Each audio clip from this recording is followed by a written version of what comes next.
Bonjour tout le monde. On attend une couple d'autres personnes, fait que peut-être, Mylène, qu'on attend un autre 2 minutes, puis Oui, on c'est va bon. commencer. Oui.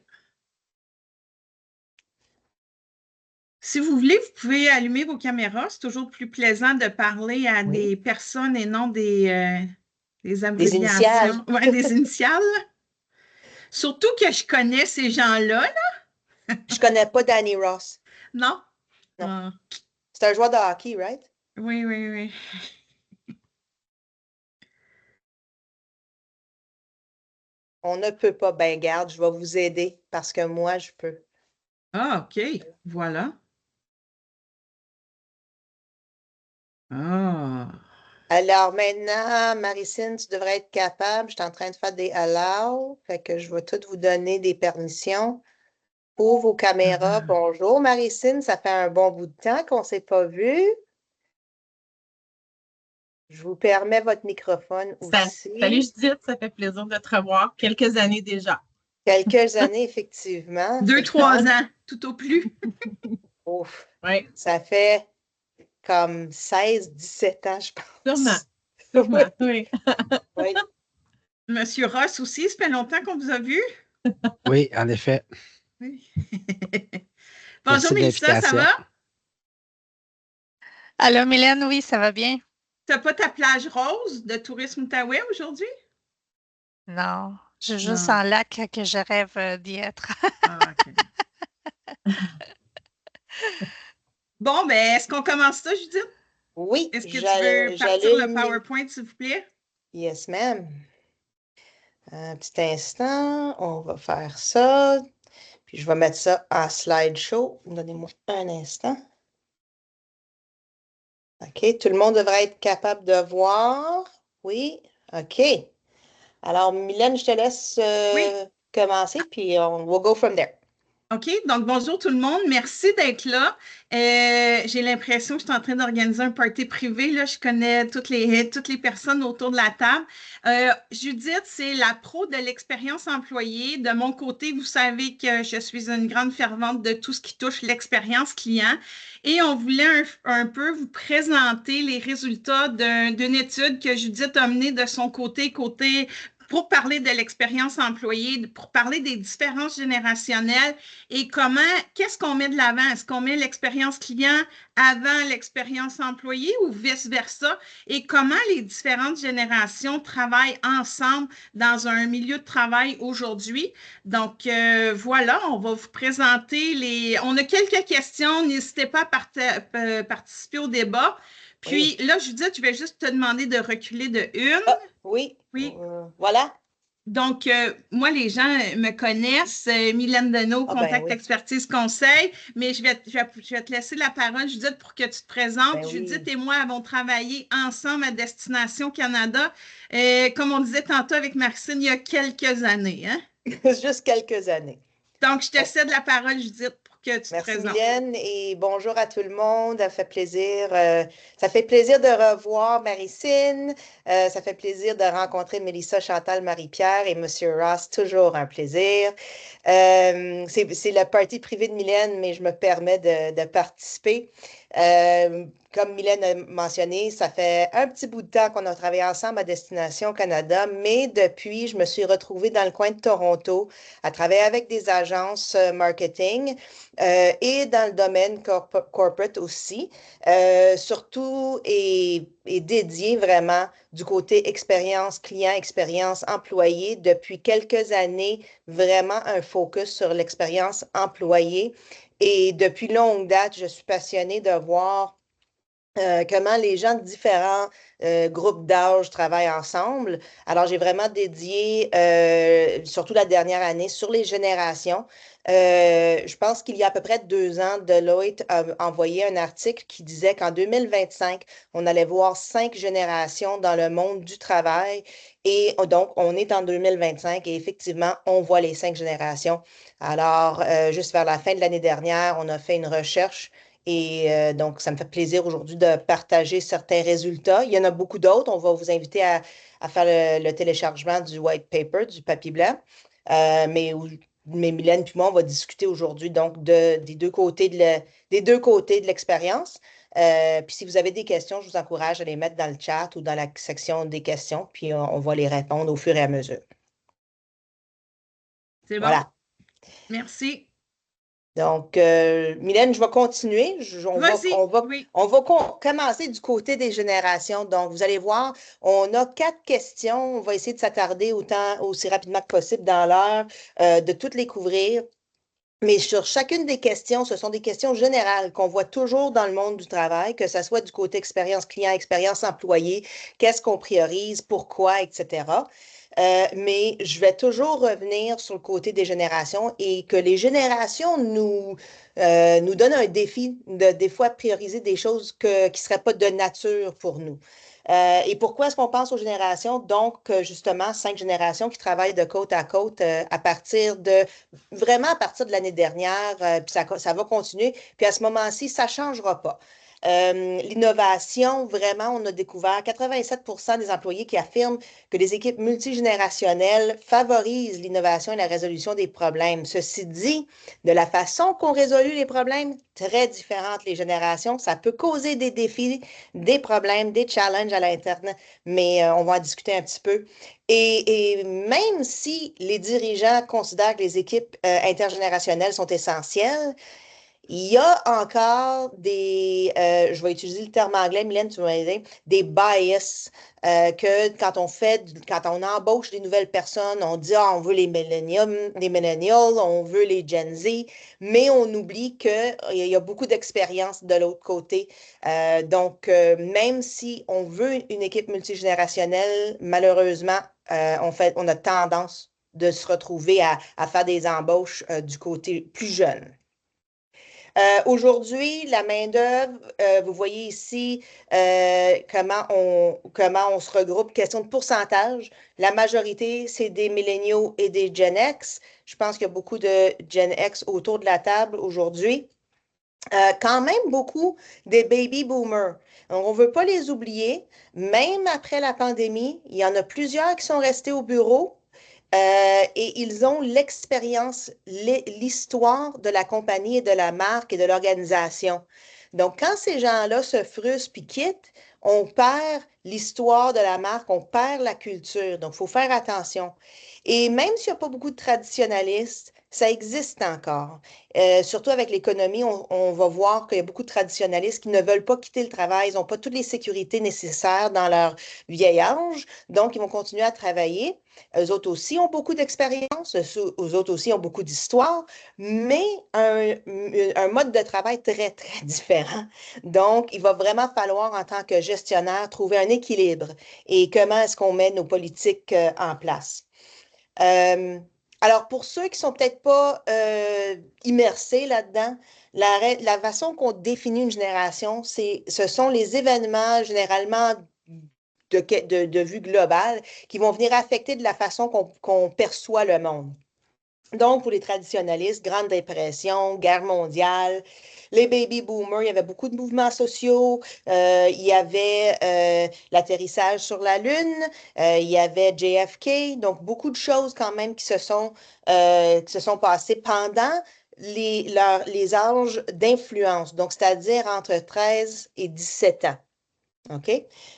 Gen X, comme je pense qu'il y a plusieurs d'entre nous qui sont les Gen X, nous, on a vu tout de la télévision à l'ordinateur, au iPhone. On a vu vraiment l'évolution technologique à travers de nos âges d'influence. Et nos parents aussi, les deux, vraiment travaillaient. On avait beaucoup d'indépendance très jeune. On s'est retrouvés à être très résilients. Les millennials se sont fait dire d'un jeune âge que si on travaille fort, on va se retrouver mieux que nos parents. Mais vers la fin des années d'influence, il y a eu la crise économique, la première qu'on reconnaît. Puis là, tout d'un coup, ils ont tout perdu d'espoir, puis ils travaillent très fort, puis se retrouvent dans une situation très difficile. Et je ne sais pas combien d'entre vous travaillez avec les Gen Z. On les adore. On est les parents des Gen Z, n'est-ce pas, Mylène? Ceci dit... Judith, juste pour que tu saches, on en a une qui participe, là. Ah, Maricine OK. est avec une employée qui est dans cette catégorie. Non, elle est Non, non, millennial. c'est ça. Nous, moi, c'est ça qu'on regarde. Moi, je suis X, puis Rosalie, elle est millennial. Ouais, Ah, Alors, OK. c'est vraiment drôle parce que c'est. Oui, voilà. Tu as les feelings, Maricine, là? Tu leur... Ben, c'est cool, mais oui, on se retrouve dans beaucoup là, de Ouais. ça. Là, tu sais. Oui. Et puis les Gen Z, écoutez, ils commencent leur travail, OK? Ils sont nos internes, c'est leur premier poste, c'est tout nouveau. Et on va faire un deep dive là, sur les Gen Z tout à l'heure où on va vous partager plus d'infos, mais pour l'instant, à savoir que ce sont des nouveaux du numérique, les bébés du numérique, et vraiment, ils ont été vraiment affectés par l'incertitude économique, les médias sociaux, priorisent vraiment la diversité d'une différente façon que nous autres. Ils sont nés dans un monde divers, ils sont nés dans un monde digital. Donc, c'est vraiment les grandes différences et ça fait un gros impact sur comment on prévoit où est-ce qu'on va mettre nos priorités. Je veux juste ajouter aussi, là, j'ai pris l'exemple de Maricine, mais il y a Marie-Pierre qui est avec Inspiration Voyage, là, qui participe à la rencontre. Elle a des employés baby boomers. Donc, ça aussi, la relation client avec des clients qui sont de la Gen Z, comment faire cette relation client-là quand on ne pense pas pareil, quand on consomme pas de la même façon. Donc, trouver des moyens de travailler avec les différentes générations. Il y a aussi Mélissa qui a plusieurs employés Gen Z. Toi qui rentres, comme par exemple au bureau d'information touristique, c'est des employés plus jeunes qui rentrent dans cette catégorie-là. Chantal puis Dany, j'imagine que vous touchez un peu à tout aussi, là. Oui. Au niveau des employés. Donc, on va continuer avec la première. Oui. Marie-Pierre, est-ce que tu voulais dire quelque chose?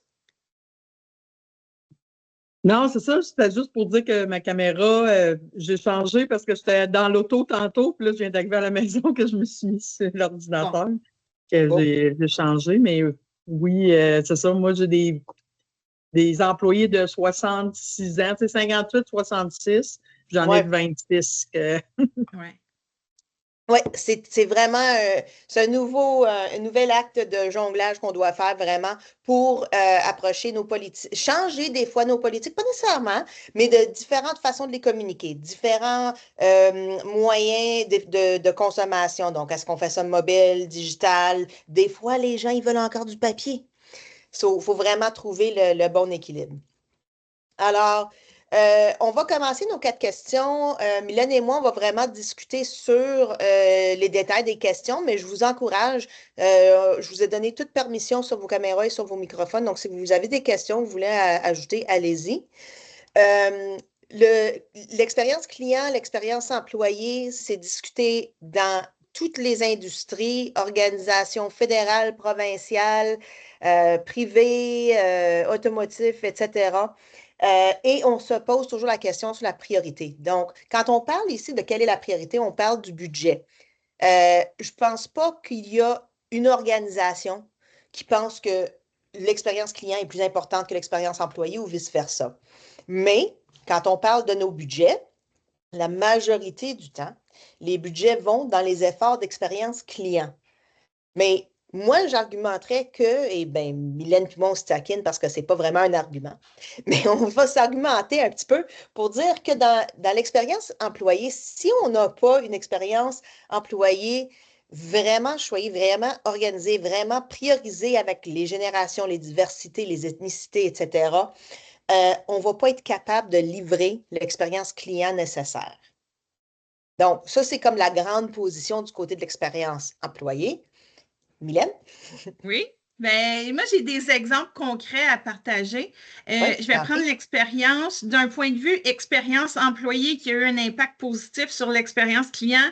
Puis là, je parle à une grande consommatrice de cette compagnie-là parmi nous, là. Je vais parler de Costco. Elle va se reconnaître. Madame Laberge, vous vous reconnaissez là-dedans? Donc, Costco est une entreprise qui a mis beaucoup de priorités, beaucoup de budget sur tout ce qui touche l'expérience employée. On a juste à penser aux bénéfices, aux avantages de travailler pour Costco, des salaires élevés, une ambiance de travail qui est très, très, très positive, très axée tout ce qui est bonheur au travail. Puis ça, on le sait, les recherches le démontrent, des employés heureux vont rendre les clients heureux. Mais Costco, c'est un parfait exemple que eux, ils ont mis beaucoup d'accent sur justement l'expérience employée qui a eu un impact positif. On le sait, on a juste à aller au Costco, puis on a une belle expérience client également. Si je prends à l'inverse, on a les hôtels Ritz-Carlton. Je ne sais pas si vous connaissez. Les hôtels Ritz-Carlton ont mis beaucoup d'accent sur l'expérience client. On le sait, les employés de Ritz-Carlton ont un budget d'environ 2 700 $ par jour ou 2 000 $ par jour pour satisfaire les clients, les besoins des clients. Et sur ce, vu qu'on met tellement d'accent sur l'expérience client, les données démontrent que les employés ne dépensent que 27 $ par jour de leur budget fictif en expérience client. Donc, ça, c'est pour montrer que même si on a vraiment mis beaucoup d'accent sur l'expérience client, les employés participent à ça. Il y a un meilleur engagement parce qu'on leur a alloué ce budget fictif-là. Là, pour ceux qui me connaissent, on va vraiment chercher un équilibre. Mais quelle compagnie qui a priorisé cet équilibre-là? C'est Disney. Pour ceux qui le savent, là, j'ai suivi la formation à la Disney Institute. On met beaucoup d'accent sur on va créer du bonheur pour les visiteurs, mais via des formations intensives pour nos employés et une expérience employée à la hauteur. Ce qui est un peu ironique dans l'exemple Disney, c'est que ce ne sont pas tous les employés qui adoptent la culture organisationnelle Disney. Donc, pas tous les employés sont heureux chez Disney. Donc, il y a des exemples comme ça que je voulais partager. Aussi, au niveau de l'expérience employée, puis je trouve ça dommage, en 2025, puis je suis certaine que vous l'avez remarqué, là, on voit de plus en plus les affiches qui nous disent « Tous nos employés méritent le respect », là, blablabla. Ces affiches-là, vous le savez, on vient défendre les employés. Oui, c'est excellent, mais au prix d'une expérience client qui va être assez ordinaire. Je comprends d'avoir ces affiches-là, peut-être dans le milieu hospitalier, puis je travaille beaucoup avec le CISO dernièrement. Oui, on a ces affiches-là dans les urgences, dans les centres de prélèvement, mais en même temps, tout ce que ça vient faire, puis j'ai fait des recherches sur le sujet, ça vient démontrer que, dans le fond, on vient provoquer le client. Donc, oui, on met l'accent sur l'expérience employée, on vient supporter nos employés, mais nos clients ne seront pas heureux. Là, heureusement, le milieu hospitalier, heureusement, je le mets entre guillemets, dans le milieu hospitalier, on n'a pas besoin de fidéliser notre clientèle, mais dans d'autres milieux, on a besoin de le faire. Donc, quand je vois ces affiches-là de tolérance zéro envers nos employés dans les Tim Hortons de ce monde, je trouve qu'on ne s'aide pas. On n'aide pas la compagnie ou l'organisation en faisant ça. Judith, veux-tu ajouter quelque chose? Oui, bien, ce que j'allais juste, Megan vient de nous rejoindre. Megan, je te donne la caméra et le microphone, donc si tu veux nous rejoindre de cette façon-là. Oui, effectivement, très d'accord avec toi, Mylène. Et du côté de Ritz-Carlton, ce qui est intéressant avec effectivement, genre le focus sur l'expérience client, mais en donnant confiance aux employés. Donc, il y a certaines émotions qu'on peut faire, qu'on peut impliquer dans notre culture. Ces émotions-là vont changer le moyen et la dédication qu'on va retrouver du côté de nos employés. Et vraiment, leur démontrer qu'on a confiance en eux. De dire à un employé de n'importe quelle génération que vous avez 2 000 $ sans question, là.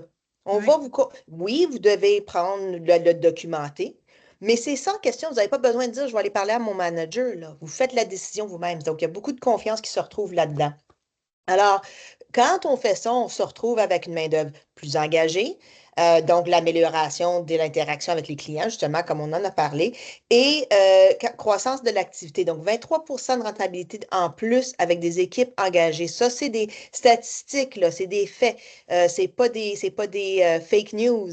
C'est vrai que quand les employés sont engagés, les clients, les consommateurs vont dépenser plus, passer plus de temps, être plus informés, être plus fidélisés. Donc, on va vraiment choisir un genre de focus sur l'expérience employée. Ceci dit, on ne s'empêche pas de s'occuper de nos clients aussi. Quand on a des clients satisfaits, les clients priorisent l'expérience de clients de qualité. Donc, que ce soit dans une organisation fédérale, provinciale, écoute, on peut voir sur les médias sociaux les réactions des Canadiens envers certains services qui ne sont pas nécessairement axés sur la clientèle.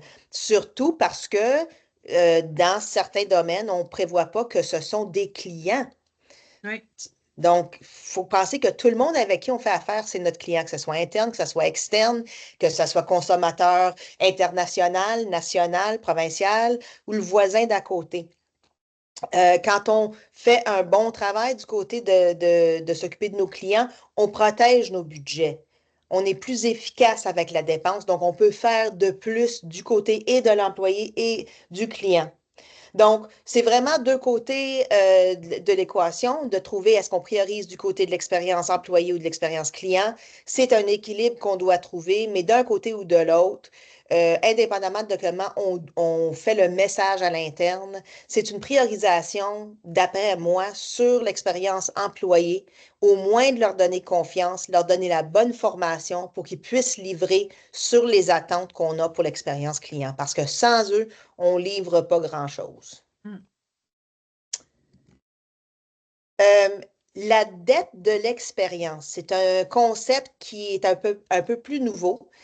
Je ne sais pas si parmi vous, vous connaissez le livre Seven Habits of Highly Effective People. Vous montrez votre main là, si vous connaissez le livre. Oui, OK. C'est quand même un livre générationnel. Là. Je montre ma génération quand je parle de ça. Mais dans le livre Seven Habits of Highly Effective People, Stephen Covey parle du compte en banque émotionnel. En général, quand il parle de ça, c'est qu'il parle de ça envers sa famille. Quand on travaille, quand on est en famille, on se permet des fois de faire des retraits sur ce compte en banque émotionnel parce que ben, c'est mon mari, c'est ma femme, c'est mon enfant et je me permets de perdre un peu de patience, je me permets d'être fatiguée, je me permets d'être malade. Chaque fois qu'on fait ça, on fait un retrait sur ce compte en banque-là. Quand on parle de la dette de l'expérience dans le monde des affaires, c'est ce qu'on fait envers nos collègues, c'est ce qu'on fait envers nos employés, c'est ce qu'on fait envers nos clients. Et Mylène a mentionné les Tim Hortons. Je suis certaine qu'on a tous passé du temps dans les Tim Hortons, on en passera encore. Que l'expérience soit fantastique ou non, on va se retrouver dans un Tim Hortons un bon jour. Mais il faut admettre que l'expérience qu'on reçoit n'est pas formidable. Et si on observe assez longuement, on va voir que l'expérience employée non plus n'est pas formidable. Donc, quand Tim Hortons fait une dette, fait des demandes sur leurs employés, des enquêtes, des conséquences peut-être un peu plus fortes que nécessaire, sans vraiment... et puis, c'est pas juste du côté de la paye, là. C'est est-ce qu'on les forme comme il faut? Est-ce qu'on les soutient? Est-ce qu'on leur donne, par exemple, on pourrait prendre une page de Ritz-Carlton et de dire, ben, vous pouvez donner un donut ou un croissant par jour pour rectifier un problème. Là. C'est possible, c'est faisable. Mais la confiance n'est pas là. Donc, on crée une dette de l'expérience employée qui devient une dette dans l'expérience client. Puis encore une fois, si on regarde les revues, les médias sociaux, les 5 stars qu'on retrouve, ben on n'en a pas beaucoup de ce côté-là. Donc, c'est vraiment un bon exemple pour gérer la dette. Donc, encore une fois, c'est une question d'équilibre, mais il faut reconnaître où est-ce qu'on est en train de poser cette dette. Est-ce que chez nous, dans notre organisation, dans nos organisations, dans nos bureaux, Megan, du côté de programme de fidélisation, est-ce qu'on est en train de créer une dette soit du côté du client ou du côté de l'employé? Donc, il faut vraiment penser à ça et trouver moyen de rectifier la dette pour équilibrer le budget de la dette de l'expérience. Mylène, vous voudrez-tu ajouter un petit peu? Ben, je vais donner un autre exemple. Oui, quand on oublie le client dans ça, tu sais, des fois, on priorise l'employé, mais on oublie le client, donc ça nous met dans les dettes. Je vais prendre un exemple parfait. Sears et Toys R Us. Ils n'ont pas suivi les tendances de l'expérience client. Je ne reconnais pas Ils n'ont pas suivi les tendances de l'expérience client. Ils ont négligé tout ce qui était innovation, l'achat en ligne, par exemple. Et qui a pris le dessus? Amazon et Walmart. Je vais prendre d'un autre côté, McDonald's. Ils se sont souvent fait critiquer pour les conditions de travail. Puis là, je parle à nous, là, la majorité des gens qui participent aujourd'hui, dans notre temps, comme je vais dire, on avait une super expérience client au McDo. Aujourd'hui, on a vraiment inversé. On a priorisé l'employé, mais là, c'est le client qui écope. Parce qu'on a fait, McDo, c'est une des premières compagnies, pour votre information, là, qui a innové avec tu nous donnes tes disponibilités, puis on va mettre ton horaire en fonction de tes disponibilités. Mais qu'est-ce que ça a fait? C'est que là, on a complètement oublié l'expérience client. Donc, ça, c'était des entreprises là, que je voulais noter. Évidemment, à court terme, la dette en expérience client est beaucoup plus dangereuse parce qu'elle a un impact direct sur les revenus, sur les ventes de l'entreprise. C'est vrai. Là, si on parle au niveau commercial. Oui. Mais ça peut affecter aussi les autres industries. Donc, on vous montre ici. Écoutez, après le webinaire aujourd'hui, tout ça est enregistré. On va vous partager l'enregistrement si vous voulez le partager avec d'autres dans votre organisation. Et vous allez aussi avoir donc les diapositives qu'on est en train de présenter. Celle-ci, c'est une de mes diapositives préférées. Je pense que c'est vraiment important pour n'importe qui en ressources humaines, en marketing, dans le monde vice-présidentiel, CEO. Il faut savoir où est-ce qu'on a de la vulnérabilité et comment on peut essayer de les rectifier. Donc, je sais qu'on a beaucoup de participants du côté du gouvernement. Et ce qui est intéressant de ce côté-là, à l'interne surtout, parce que nos clients sont internes du côté du gouvernement, c'est qu'une expérience client de qualité repose sur de la façon que les collègues interagissent. Et ce qui se passe souvent, c'est que quand il y a un employé qui donne l'expérience entre collègues de très, très haute gamme, mais ça devient la personne à qui on y va à chaque fois, à chaque jour, à chaque 2 minutes. Ça met de la pression, ça augmente la charge de travail. Puis là, ben, ça fatigue, ça fait du burn-out, puis on va commencer à décliner, faire un déclin du côté de l'employé. Donc, s'assurer que cette formation de livraison d'expérience est uniforme à travers l'équipe pour qu'on puisse alléger cette demande, c'est vraiment quelque chose de nécessaire. Donc, quand on est leader là-dedans, on devrait vraiment essayer de garder ça en tête. Soins de santé, vente au détail, les échecs en matière d'expérience client, c'est un impact immédiat. On touche tout de suite le revenu. Alors, comment est-ce qu'on va rectifier ça? Et c'est difficile dans ce monde-là d'aller dire, mais donner une meilleure formation à vos employés. Donc, vous allez voir toujours, il y a une nouvelle vente. Côté de fidélisation, Megan, on va faire des accélérateurs, on va augmenter les points, mais il ne faut pas oublier que les employés sont là-dedans. C'est eux autres qui vont livrer l'expérience. Des fois, il faut prendre un petit recul pour s'avancer plus rapidement. D'autres choses que tu veux dire là-dessus, Mylène? Parce que non, le prochain... ça va, mais je veux peut-être demander, est-ce qu'il y a des gens qui ont des questions, des commentaires? Cet atelier pour vous aussi, là? Donc... Non, ça va? Okay, on continue. Des questions après. J'ai noté plein de choses, mais je vais attendre à la fin. OK. Cool. C'est beau. Ça, c'est juste le wrap-up sur cette question-là. C'est-à-dire qu'il y a des vrais coûts. Ça coûte quelque chose quand on charge la dette de l'expérience client ou on charge la dette de l'expérience employé. Donc, vous voyez du côté de l'expérience client, perte de revenus immédiat. Si on est dans le monde du détail, on va affecter notre part du marché, on va affecter notre rétablissement de la marque. Ça, c'est difficile parce qu'il y a des marques qui ne vont pas jamais se rétablir. J'ai pleuré un petit peu l'autre jour parce que, ben, vous connaissez l'histoire, là. OK? J'ai ça à côté de moi. Je vais garder ça à côté de moi pour un bon bout de temps. Et du côté de l'employé, ben, baisse de productivité. Puis on sait que ça affecte tout le monde au bureau, pas juste grandement l'organisation, mais ça affecte les collègues. Ça rend de la toxicité dans une culture. Et boy, on a tous travaillé dans un monde culturel un peu toxique, je pense. Je regarde, je fais le look around, je pense qu'il y en a. Et ensuite, aller retrouver du nouveau talent. Et quand on va retrouver du nouveau talent, on commence à toucher à nos générations. Donc, effectivement, peut-être que les Gen Z, ça nous coûte moins cher. Peut-être que les millennials, ça nous coûte moins cher. Mais est-ce qu'ils vont venir avec l'éthique de travail qu'on veut? Est-ce qu'ils vont venir avec la compréhension de la culture, de l'histoire de la marque, de l'histoire de l'organisation? Une raison qu'on est là. Et justement, une de mes marques préférées, ils ont vraiment perdu leur historique. Même si l'historique est marqué de choses qui ne sont pas toujours positives, il y avait moyen de faire de tourner, de contourner, de rehausser, de parler de la connexion entre la marque et le pays. Et on a tout perdu. Donc, est-ce qu'ils vont se rétablir? Je ne sais pas, je sais qu'ils veulent, mais il y a eu vraiment des problèmes et des deux côtés de l'équation pour eux autres. OK. Question de mesure. Hey, les KPI, tout le monde adore les KPI, right? On a notre revue à chaque année avec nos managers. Puis est-ce que vous avez, ouais, Maricine, je te vois, est-ce que vous avez livré les mesures, les objectifs, les buts qu'on a mis sur pied? Est-ce que le programme a livré les résultats nécessaires? Est-ce qu'on a augmenté les recettes?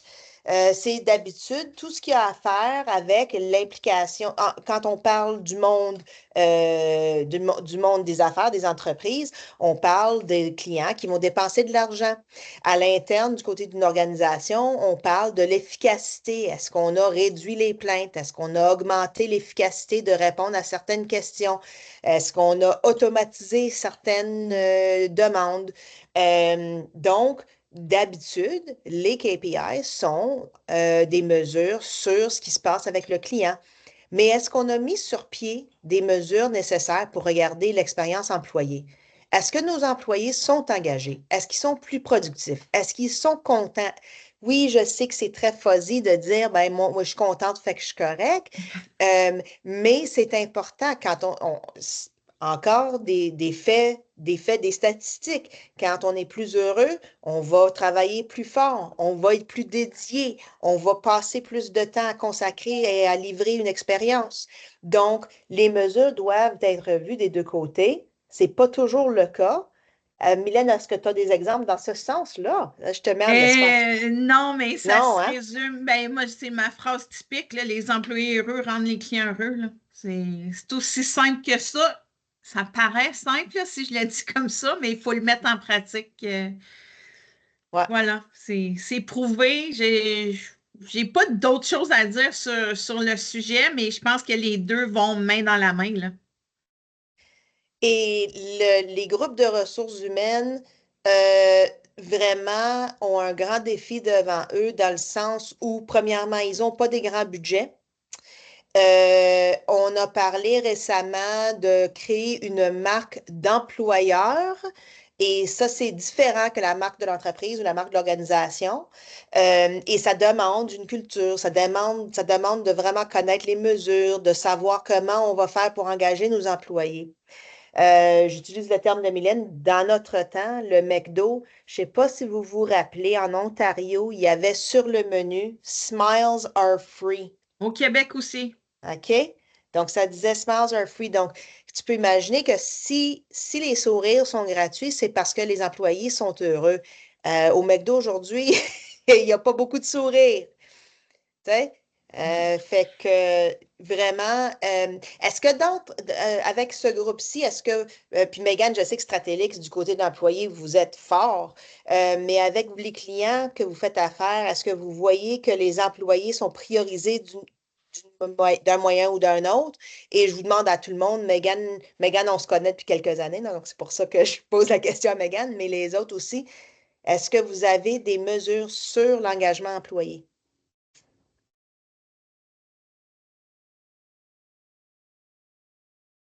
Non. Pas tous ensemble. Non, ben c'est ça. Je pense que.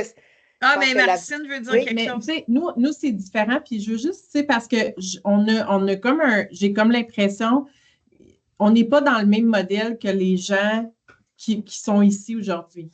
Parce que nous, on est travailleurs autonomes. OK. Et la relation client, c'est ça que je trouve que j'aimerais aussi entendre, c'est veux pas, quand on est salarié, puis je vais juste faire le parallèle avec le domaine des finances qu'on observe actuellement. Tu sais, Rosalie et moi, on travaille dans le domaine des finances, on est travailleurs autonomes. Notre paye, elle est directement liée au volume de transactions. C'est des commissions qui nous payent. C'est ça qui fait qu'on a notre salaire. Et ce qui est intéressant, puis pourquoi, je disais à Mylène même la semaine passée que j'aimerais avoir quelque chose qui est vraiment ciblé à ce domaine-là. Pourquoi? Parce que la tendance qu'on observe dans le domaine de la finance, c'est qu'en institution financière, on voit de plus en plus au niveau du service client une offre qui va être très personnalisée, top-notch pour des portefeuilles de 500 000 et plus. Tu n'as pas 500 000 et plus? Ben, tu vas avoir la grenaille, puis c'est plate à dire, puis ça va changer au gré du vent. Pourquoi? Parce que l'employé n'a pas une bonification à te servir mieux ou moins. Puis, qu'on se le dise, là, servir des jeunes investisseurs, c'est pas payant.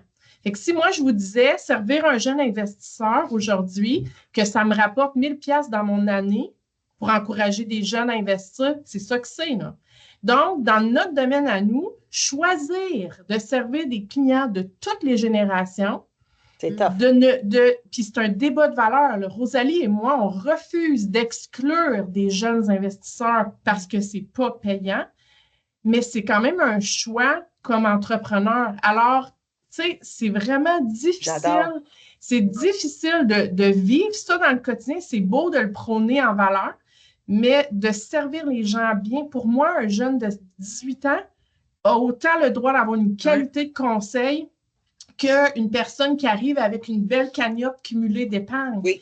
Sauf que, comme travailleur autonome, comme employeur, il faut que tu arrives à jongler avec ça puis d'avoir un bon plan de fidélisation parce que je donne quoi, moi, pour fidéliser un client qui me rapporte presque rien versus l'autre? Mais celui qui me rapporte rien aujourd'hui, je suis en train de le cultiver. Oui. Donc, je comprends beaucoup qu'il y a beaucoup de gens ici qui sont salariés. Vous travaillez à salaire. Fait que le client soit honnêtement content ou non, ça va avoir une répercussion sur votre évaluation de rendement.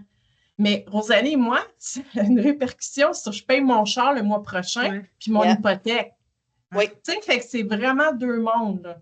Oui. C'est intéressant, Maricine. Merci d'avoir apporté ça. Puis j'ai vu que Marie-Pierre a levé la main, puis j'imagine qu'elle va nous parler de sa clientèle qui est plus jeune aussi. Oui, c'est un peu ça. Tu sais, c'est quand même intéressant d'entendre par rapport au... parce que moi, j'ai les deux. Moi, j'ai des salariés et j'ai des gens à commission parce que ceux à l'interne qui travaillent dans le bureau sont salariés. Excusez. Et puis, mes agents externes, mes conseillers qui travaillent de la maison sont à commission. Puis, tu sais, j'entends ce que je me rappelle pas ton nom, mais qu'est-ce que tu dis, mais d'un autre côté, tu sais, je suis la première où moi, j'ai une clientèle haut de gamme. J'ai une clientèle, tu sais, c'est tous des chefs d'entreprise. J'ai travaillé pour la Chambre de commerce dans le passé. Donc, j'ai fait ma clientèle de clients de voyage avec des gens qui n'en ont pas de problème de payer un voyage. Les autres, là, c'est je veux partir en classe affaires, je veux faire ci. Puis là, j'essaie de montrer ça avec mes autres agents. Sauf que eux, cette clientèle-là, de monsieur, madame, tout le monde qui rentre à l'agence, on a du monde qui veulent du Cuba. C'est sûr que pour nous, des fois, tu sais, le discours que j'ai, c'est mais pas autant de temps parce que ça te rapporte moins. Tu n'es pas productif pour moi de vendre un voyage à 1 000 $ versus pour le même temps que tu vas vendre un hôtel, parce qu'on ne s'en cachera pas, vendre un voyage à 1 000 $ ou vendre un voyage à 3 000 $ dans le sud, c'est la même affaire, là. Tu sais, quand on sait c'est quoi les hôtels, les vols, les ça.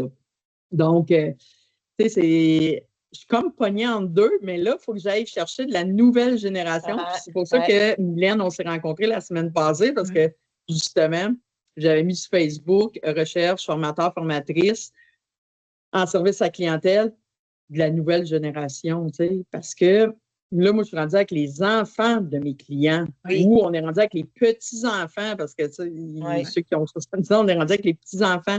Mais comment qu'on les sert, puis c'est quoi les valeurs qu'on veut inculquer aussi dans notre entreprise par rapport à cette clientèle-là versus, oui, peut-être qu'ils vont peut-être pas avoir le même budget que leurs parents, mais à la longue, ils vont venir qu'à l'avoir, là, que c'est un peu ça, mais même moi, en tant que propriétaire, ça fait 20 ans que j'ai l'agence, puis je suis mitigée des fois parce que, avec tout ce qu'on a eu, la pandémie, ça, il faut que l'argent rentre aussi, là, comme tu dis, il faut que tu payes ton auto, mais moi, il faut que je paye mes employés, là. Et c'est très difficile de convaincre surtout un employé versus un employeur, mais du même côté, Marie-Pierre, de mettre l'effort sur cultiver l'avenir de l'entreprise, l'avenir du marché, l'avenir du portfolio. Donc, effectivement, Maricine, vous êtes entrepreneur, si on veut bien. Donc, vous avez besoin de payer l'auto la semaine prochaine, le mois prochain. Oui, je faisais Non, mais j'extrapolais, je vais être correct. Non. Mais c'est vraiment dans le monde automotif aussi. Les vendeurs d'auto, ils se font payer à commission. Donc, pour eux autres, si quelqu'un arrive pour s'acheter une Toyota Tercel versus le Highlander, ben je veux vendre le Highlander, je vais faire une commission beaucoup plus élevée. Donc, tu sais, la Tercel, ben oui, tu peux le lisser, là, de whatever, on va vous donner.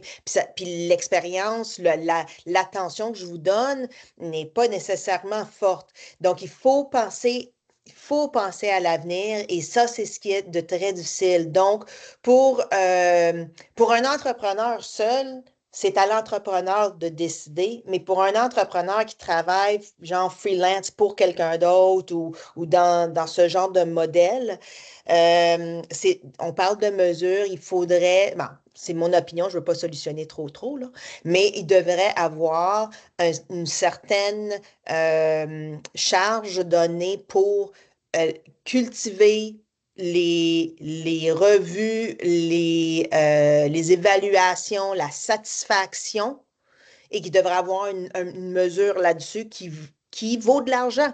Ça n'a pas besoin de valoir autant que l'autre, mais il devrait avoir un genre d'incentive dans ce sens-là. Parce que, et Maricine, ça ne me surprend pas que pour toi et pour ta collègue, que vous êtes que vous n'allez pas changer de la façon que vous allez servir vos clients. Mais c'est difficile. C'est très difficile. Judith, parce que tu veux avoir une éthique de travail, puis c'est difficile, puis tu as des valeurs parce que comme société, je pense, nous, fondamentalement, si les gens ne sont pas éduqués financièrement, c'est tout le monde qui paie le prix. C'est ça. Mais on s'arrête tout, un peu comme Marie-Pierre disait. Oui. Est-ce que j'investis le même temps? C'est vraiment difficile. Je trouve que c'est différent pour les entreprises, les PME, je trouve. Oui, à 100%.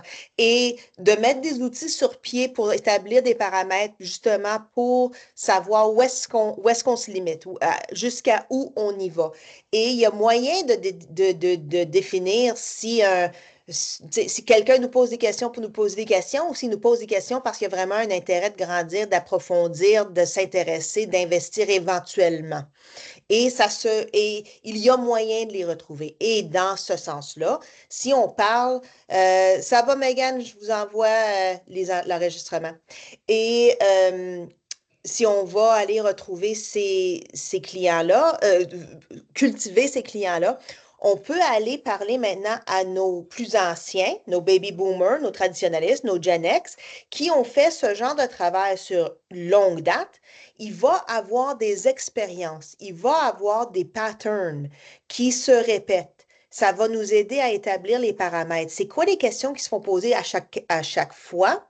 Et si on est capable d'avancer sur ces questions-là, quand les nouveaux, les Gen Z vont venir, les Gen Alpha vont venir aussi, nous poser des questions. Si c'est les mêmes questions, on peut voir qu'il y a un pattern et ce sont des paramètres et on peut mettre notre temps à cultiver ce genre de clientèle-là. Si c'est des différentes questions, des questions de couleurs, de chiffres génériques, là, peut-être que c'est juste des questions, des réponses génériques. Mais encore une fois, là, je suis en mode solutionnement, là. C'est pas ce qu'on fait, mais pour dire qu'il y a moyen de prendre l'expérience des différentes générations pour créer le paramètre, pour savoir où est-ce qu'on limite et où est-ce qu'on avance. Là, moi, je vais me faire la police du temps. Je veux dire, oui. Il nous reste à peine 15 minutes, puis je veux que tu présentes les données que tu as après la section 4. Oui. Bien, voilà la section 4, Mylène. OK. Puis on peut mettre ça avec l'autre si tu veux, mais Oui, c'est ça. Oui. Ouais. Shall Oui. we go then? We will go. We will go. Mylène est super excitée. Alors, drum roll, je sais que plusieurs ont demandé la question sur les Gen Z. On va parler un petit peu de la Gen Z maintenant. Il n'y a pas de Gen Z autour de la table. Je peux faire toutes sortes de jokes, mais vraiment, les jokes à part, j'ai un petit soft spot pour les Gen Z. C'est pas facile, OK? Puis c'est pas pour dire. Puis je sais que toutes les générations disent, ben, mom, dad, tu comprends pas, tu sais pas la pression que moi je vis parce que tu n'as pas jamais vécu ça. Mais nous, on n'a vraiment pas vécu l'expérience que les Gen Z ont vécu. Dans leur temps d'influence, de l'âge de 13 à 17 ans. Donc, pour vous laisser savoir, on va vous donner le site web pour télécharger le papier blanc, mais on a parlé aussi à des thérapeutes et à des psychologues. Entre l'âge de 13 et 17 ans, le cerveau se développe. Et en général, ce qui doit se passer, c'est que dans le développement, on va retrouver d'être résilient, on va retrouver d'être indépendant, on va se trouver capable de faillir et de recommencer, on va se trouver capable de pleurer et de rire. Donc, les émotions vraiment se développent. Et ce développement-là prend place dans un monde et dans un milieu social. Les Gen Z sont devenus adultes en isolement. Leur temps d'influence, 2 ans de leur temps d'influence ont été en lockdown à cause de la pandémie. Donc, ils ont vraiment manqué beaucoup d'étapes que nous, on va reconnaître. Remise de diplôme, les proms, les premiers emplois, tous d'habitude très sociales. Mais là, j'ai tout fait ça devant l'ordinateur. Fait qu'on peut fermer nos caméras, on peut ignorer, on peut répondre à d'autres choses. L'école virtuelle, oh my, ça c'est comme, je ne sais pas ce qu'ils ont appris, ça a été très difficile. Le développement social, on s'en va voir un film, on s'en va au restaurant. Écoute, un jeune de 16-17 ans, il a trop peur d'aller au Saint-Hubert parce que c'est trop épeurant de demander pour plus de sauce barbecue, là. C'est comme ça qu'on pense. Mais dans notre temps, aller au restaurant, même à l'âge de 14 ans, c'était quelque chose. Tu sais, on était fiers d'avoir notre indépendance puis d'y aller. Mais là, c'est pas une question de fierté, c'est une question de peur, de crainte. Ces effets-là, ils ont commencé à vraiment faire des déconnexions avec les pairs. On ne sait pas comment négocier, on ne sait pas comment dealer avec quelqu'un qui nous dit des méchancetés. Tu sais, les formations d'identité, je ne sais même pas qui moi je suis parce que je n'ai jamais eu à me défendre, je n'ai jamais eu à me mettre en place.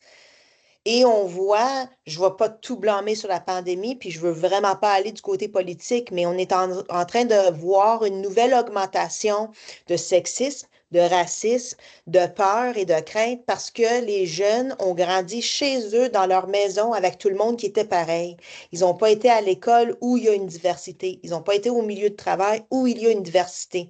Donc, à l'âge de 16, 17, 18 ans, on sort du lockdown et on se retrouve avec des attentes que eux, à l'âge de 17, 18, 19 ans, doivent être de la façon que nous, on a été à l'âge de 17, 18, 19 ans. Et la réalité, sans vouloir être méchante, c'est que leur développement est 2 ans en retard. Donc, même s'ils ont 19 ans, ils agissent comme quelqu'un de 16 ou 17 ans. Et c'est une grande différence quand on les amène dans le milieu du travail.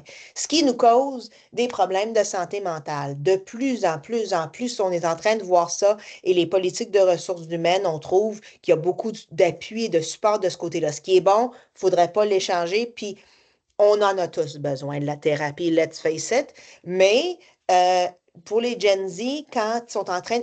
Là, ils ont 18, 19, 20 ans, on va dire, commencent leur premier travail dans un milieu social, dans un milieu divers, avec des attentes où il faut qu'ils prennent leur indépendance, leur innovation, leur capacité d'implémenter quelque chose. Ils n'ont jamais fait ça de leur vie, mais on n'a pas le temps de passer avec eux autres. Fait qu'on met de la pression. Il n'y a pas, le stat, il manque ici, mais au-delà de 80% des Gen Z qui commencent leur premier travail aujourd'hui se font mettre à la porte avant le 90e jour, ce qui est le temps de probation. C'est immense. On ne prend pas le temps de les former, de les aider. Et beaucoup de leaders aujourd'hui disent, ben écoute, je ne suis pas leur parent, je n'ai pas le temps. D'un côté, on a raison, mais d'un autre côté, on est les leaders des entreprises et des organisations. Et si on ne prend pas le temps d'entraîner et de former nos nouveaux employés, on n'en aura pas. Donc, oui, c'est la job des parents en premier lieu, mais en tant que leader d'affaires, c'est à nous de choisir comment est-ce qu'on va former les nouveaux arrivés et reconnaître qu'ils sont différents. Et il faut les former pour l'avenir du business. Je veux juste partager, excuse-moi, recule rapidement. Je vais donner un exemple concret pour anxiété, dépression.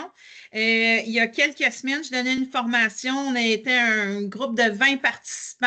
À toutes les fois que je donne une formation expérience client, je demande aux participants de se présenter. J'aime savoir c'est qui ma clientèle. J'aime adapter mon contenu, mieux personnaliser, m'assurer qu'ils ont toutes les réponses à leurs questions.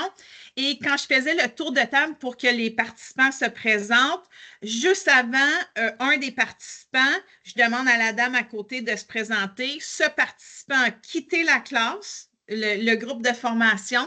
J'ai demandé à sa collègue d'aller voir pour lui après 10-15 minutes parce que je n'avais pas de nouvelles. Cet employé-là a 21-22 ans. Il est revenu, donc en évitant de se présenter. Et à peu près une demi-heure plus tard, il a quitté le groupe pour la journée. C'était trop anxiogène pour lui, le fait que j'ai demandé aux participants de se présenter.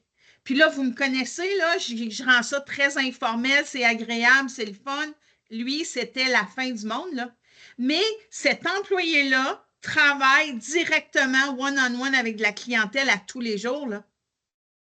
Vous voyez l'impact que ça peut avoir aussi dans un milieu de travail, tant avec ses collègues qu'avec les clients.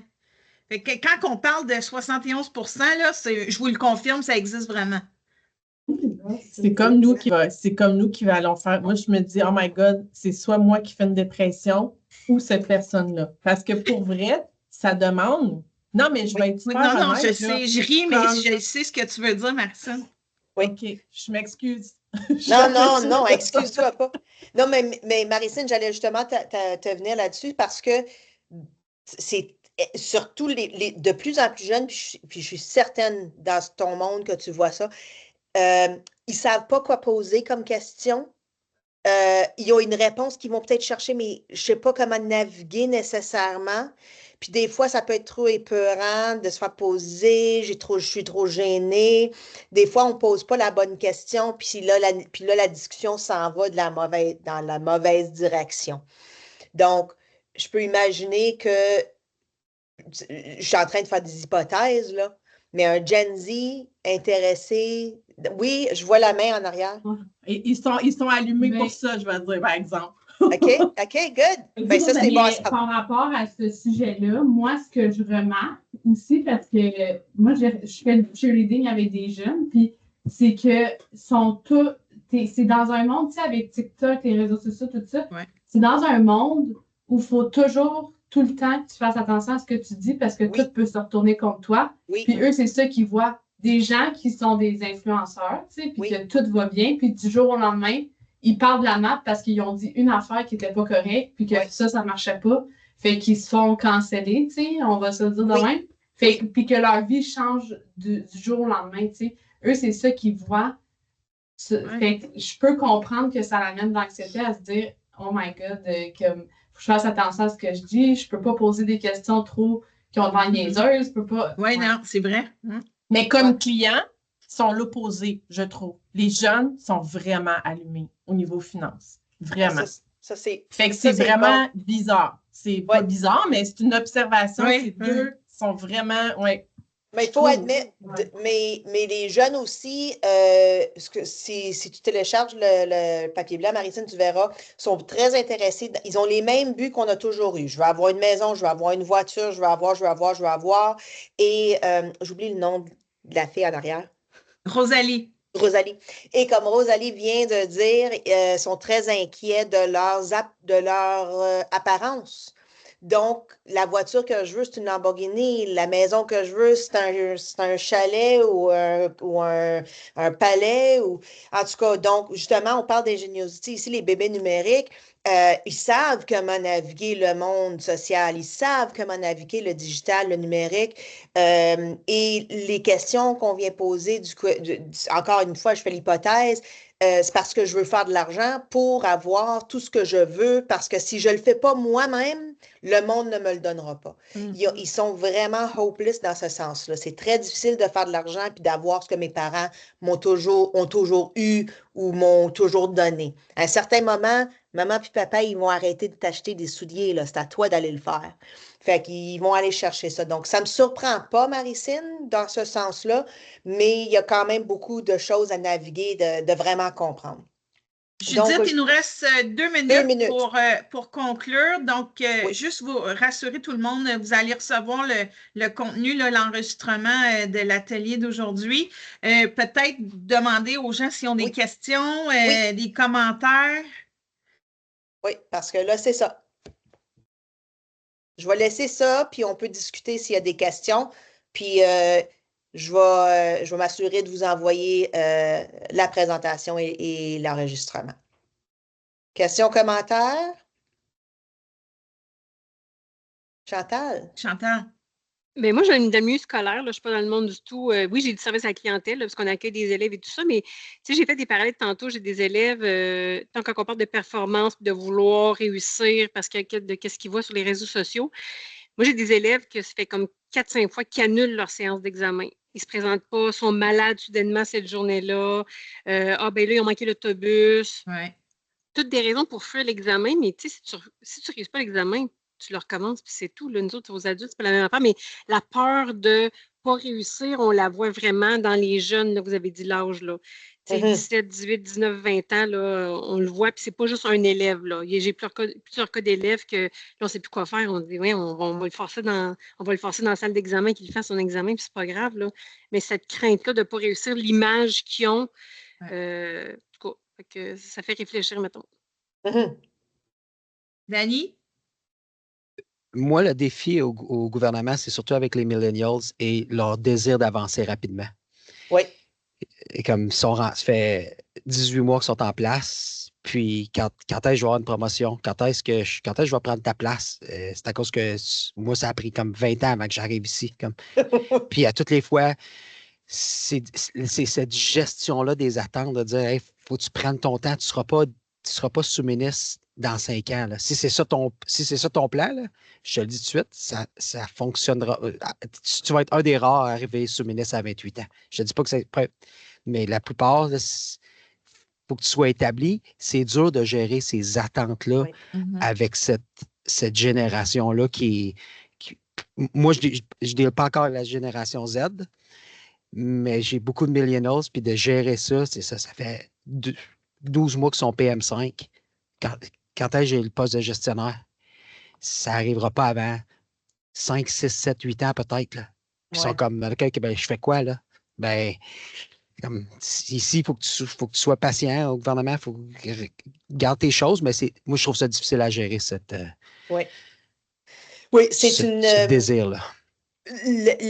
La motivation en arrière de ça, Dani, et puis encore une fois, moi, je ne suis pas psychologue, mais ayant parlé avec des psychologues, c'est ces jeunes-là se sont fait dire de jeune âge que s'ils travaillent 1% de plus fort que maman et papa, ils vont avoir plus que ce que maman et papa ont eu au même âge. Puis là, ils ont cet âge-là. Fait que pour eux autres, pourquoi j'ai pas un chalet? Pourquoi j'ai pas un bateau? Pourquoi? Alors, il faut que je devienne la prochaine étape pour y arriver comme vite parce que là, je suis en retard dans mon plan de vie. Donc, essayer de gérer ça. Merci, Mélissa. Essayer de gérer ça, c'est très difficile. Donc, première place, c'est de comprendre la motivation et de voir s'il y a d'autres moyens. Tu ne vas pas leur donner une maison, là, mais est-ce qu'il y a d'autres moyens de leur donner peut-être un statut, un push-up, un projet vedette, je ne sais pas. Là. Special projects au gouvernement, je sais que ce n'est pas toujours la meilleure des choses, mais ça vaut la peine de savoir la motivation en arrière de la demande.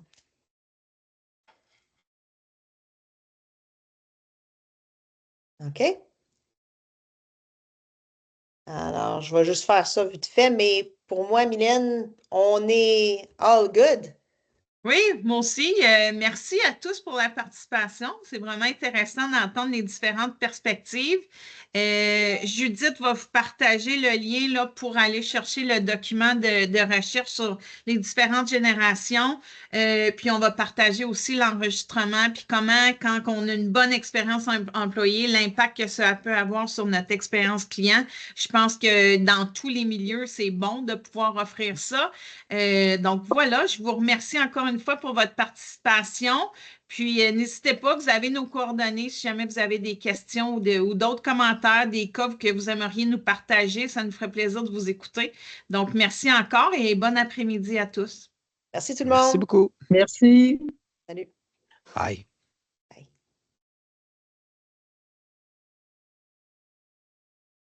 Merci Mylène, c'était vraiment intéressant. Puis je dis aussi.